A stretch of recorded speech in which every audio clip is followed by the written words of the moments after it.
Keep your eyes on the ball, he advised the muttering batter.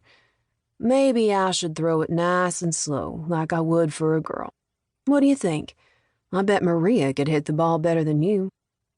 Davy muttered something, no doubt insulting, in Spanish, then resumed his stance with a look of fierce concentration. He slammed J.K.'s curveball into left field. I gave you one, J.K. asserted, laughing. Nice and easy, just like I promised.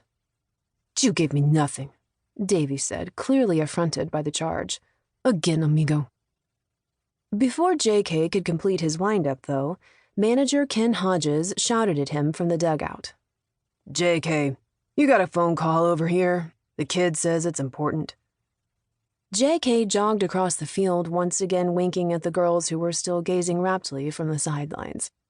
They erupted into another fit of high-pitched giggles as he stepped into the fancy dugout and reached for the phone. Ken held it just out of reach. Make it snappy, he warned. You know how I feel about personal phone calls out here during practice. Besides, you ain't got no business giving this number to your fans. I don't give this number to my mother, J.K. swore, then snatched the phone from the still grumbling manager. Hello? Uncle Jake. J.K. recognized at once both the tentative little voice and the blending of his initials into one easy-to-say name. His heart seemed to go still. Teddy? What's wrong? You've got to come right away, Uncle Jake. It's an emergency. Mom. His heart revved up, pumping his blood harder and faster than any pitch he'd ever hurled. If anything had happened to Cassie, blast Ryan Miles for not being there. J.K.'s best friend and former teammate had had the morals of an alley cat. He didn't have a lick of sense either, as far as J.K. could see. Only a fool would have walked off and left a terrific woman like Cassie to rear his son alone. J.K. had admitted to himself long ago that there was a soft place in his heart for Ryan's fragile, blue-eyed wife. She was a real sweetheart, gentle, good-natured, and so pretty it had made him go breathless the first time he'd laid eyes on her. It had killed him watching the awful pain in her eyes when Ryan had told her lie after lie. She'd been a master of the brave front, though, pretending that she didn't recognize the evasions for what they were. He'd never met a woman he'd admired more or felt more inclined to protect from life's hard knocks. Unfortunately, he hadn't been able to protect her from her ex-husband's infidelities.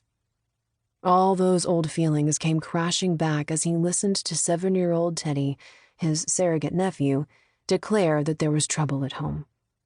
He didn't wait to hear what kind of trouble.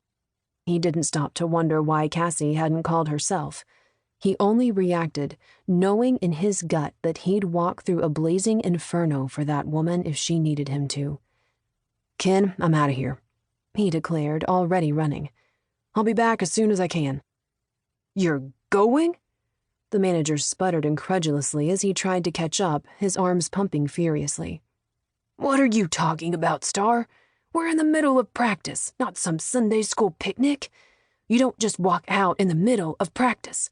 I don't care if it is spring training. That's all the more reason to buckle down. We've got our first game next week. We've got a whole season ahead of us. These guys are playing like they ain't left the sandlot. You're supposed to be a leader, an MVP for crying out loud. What kind of example are you setting? A bad one, he admitted dutifully, not slowing down. He'd grovel later.